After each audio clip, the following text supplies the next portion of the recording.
নমস্কার বন্ধুরা, দীপিকার পাকশালাতে আপনাদের সকলকে স্বাগত জানাই।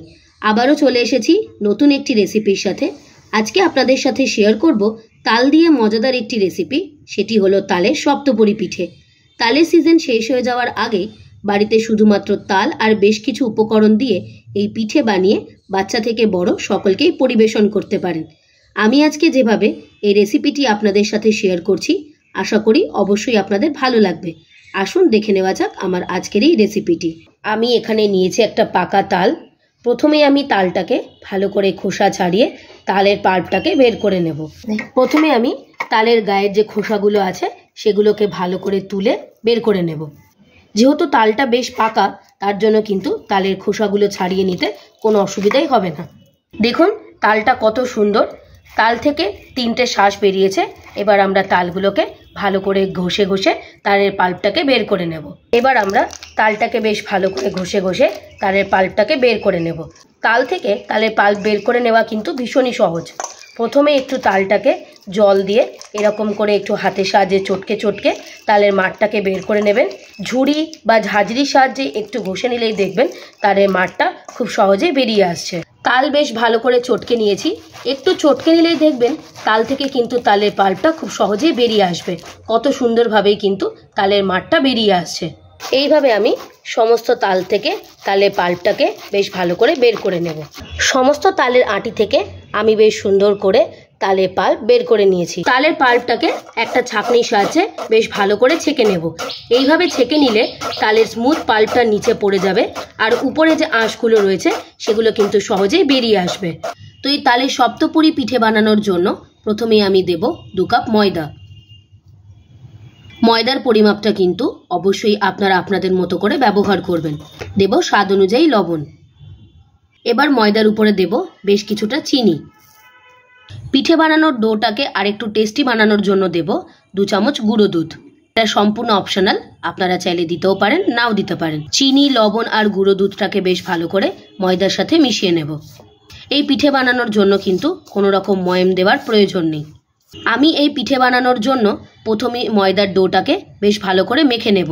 তার জন্য কোনো রকম জল ব্যবহার করব না, তালের পাল্প দিয়েই পুরো ময়দাটাকেই মেখে নেব। এবার এতে দেব পরিমাণ অনুযায়ী তালের পাল্প। এবার এই তালের পাল্প দিয়েই ময়দাটাকে বেশ ভালো করে মেখে নেব।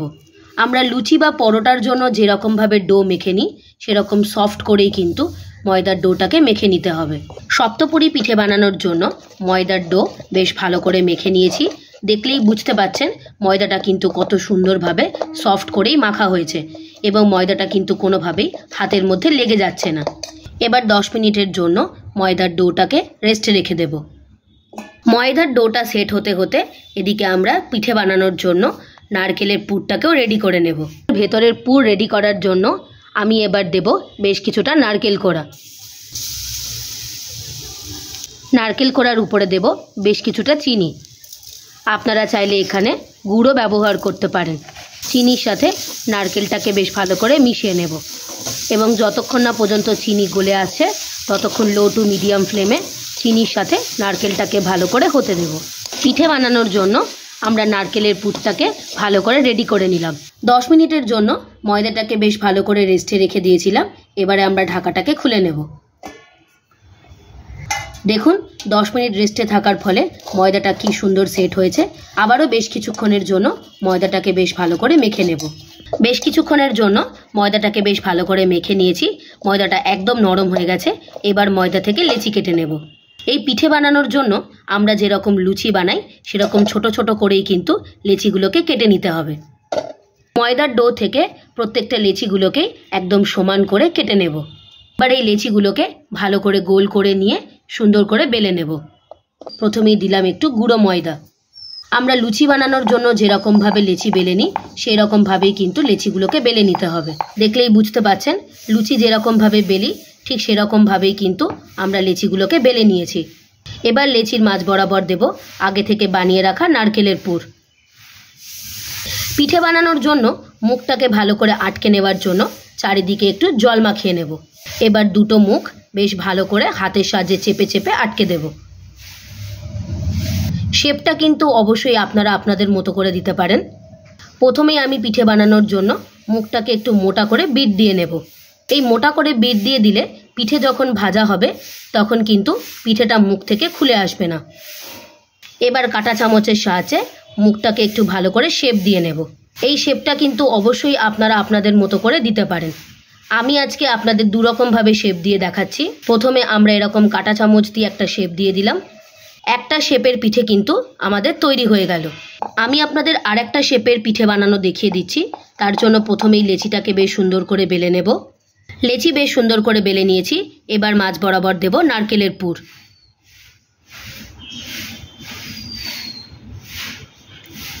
এবার দুটো মুখকে হাতের সাহায্যে বেশ চেপে চেপে আটকে দেব। এবারে আমরা ডোয়ের মুখটাকে বেশ ভালো করে পেঁচিয়ে পেঁচিয়ে নেব। আমরা যেরকম পেঁচানো নিমকি বানাই ঠিক সেই রকমভাবেই কিন্তু ডোয়ের মুখটাকে পেঁচিয়ে নিতে হবে। আবারও একটা পেঁচানো শেপের তালের সপ্তপরি পিঠে আমাদের সুন্দরভাবে রেডি হয়ে গেল। আমি আপনাদের দুরকম শেপের পিঠে বানানো দেখালাম। আপনাদের কাছে যেটা সহজ মনে হবে সেই শেপেই কিন্তু আপনারাও বাড়িতে পিঠেগুলোকে বানিয়ে নিতে পারেন। দুরকম শেপ দিয়ে তালের সপ্তপরি পিঠে বেশ সুন্দরভাবে গড়ে নিয়েছি। এবারে আমরা এই পিঠেগুলোকে তেলে ভেজে নেব। তালের সপ্তপরি পিঠে ভেজে নেওয়ার জন্য প্রথমেই কড়াই দিয়েছি সাদা তেল। তেল বেশ ভালো মতো গরম হয়ে গেছে। এবারে আমরা একটা একটা করে পিঠেগুলোকে তেলের মধ্যে ছেড়ে দেব। এই সময় খেয়াল রাখবেন গ্যাসের ফ্লেমটা যেন মিডিয়ামেই থাকে। আমরা চারটে চারটে করে পিঠেগুলোকে ভেজে নেব। দেখুন পিঠেগুলো তেলে পড়ার সাথে সাথেই কিন্তু কি সুন্দরভাবে ফুলে উঠেছে। হাতে একটু সময় নিয়েই মিডিয়াম টু হাই ফ্লেমে পিঠেগুলোকে ভেজে নিতে হবে। পিঠেগুলোতে বেশ একটা সুন্দর লালচে লালচে কালার চলে এসছে এবং দেখলেই বুঝতে পারছেন পিঠেগুলো কিন্তু বেশ সুন্দরভাবে ফুলে উঠেছে এবং একটা পিঠের মুখও কিন্তু খুলে যায়নি। এবারে আমরা পিঠেগুলোকে তেল ঝরিয়ে তুলে নেব।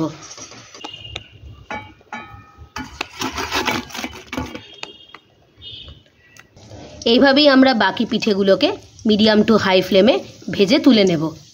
সমস্ত তালের সপ্তপরি পিঠে আমরা সুন্দরভাবে ভেজে তুলে নিয়েছি। আমি আপনাদের একটা দেখিয়ে দিচ্ছি। এই যে দেখুন পিঠেটা কিন্তু কত সুন্দরভাবে ভাজা হয়েছে আর ভেতরটা কিন্তু খুবই সুন্দর হয়েছে। এই বর্ষা সিজনে শুধুমাত্র তাল আর বেশ কিছু উপকরণ দিয়ে খুবই মজাদার আর সুস্বাদু তালের সপ্তপরি পিঠে আমাদের সুন্দরভাবে তৈরি হয়ে গিয়েছে। রেসিপিটি যদি আপনাদের ভালো লেগে থাকে অবশ্যই একটা লাইক করে দেবেন আর আমাকে কমেন্ট করে জানাবেন আমার বানানো তালের সপ্তপরি পিঠের রেসিপিটি আপনাদের কেমন লাগলো। রেসিপিটি যদি আপনাদের ভালো লেগে থাকে আপনারাও বাড়িতে একবার এইভাবে বানিয়ে দেখবেন। আপনারা যদি আমার চ্যানেলে নতুন হয়ে থাকেন চ্যানেলটিকে প্লিজ সাবস্ক্রাইব করে দেবার অনুরোধ রইল। আর সাবস্ক্রাইব করে দেবার পরে পাশে থাকা বেল নোটিফিকেশনটি অবশ্যই প্রেস করে দেবেন আমার চ্যানেলের নিত্য নতুন রেসিপির আপডেট পাওয়ার জন্য। ভালো থাকবেন, সুস্থ থাকবেন। দেখা হবে আবারও একটি নতুন রেসিপির সাথে। ধন্যবাদ।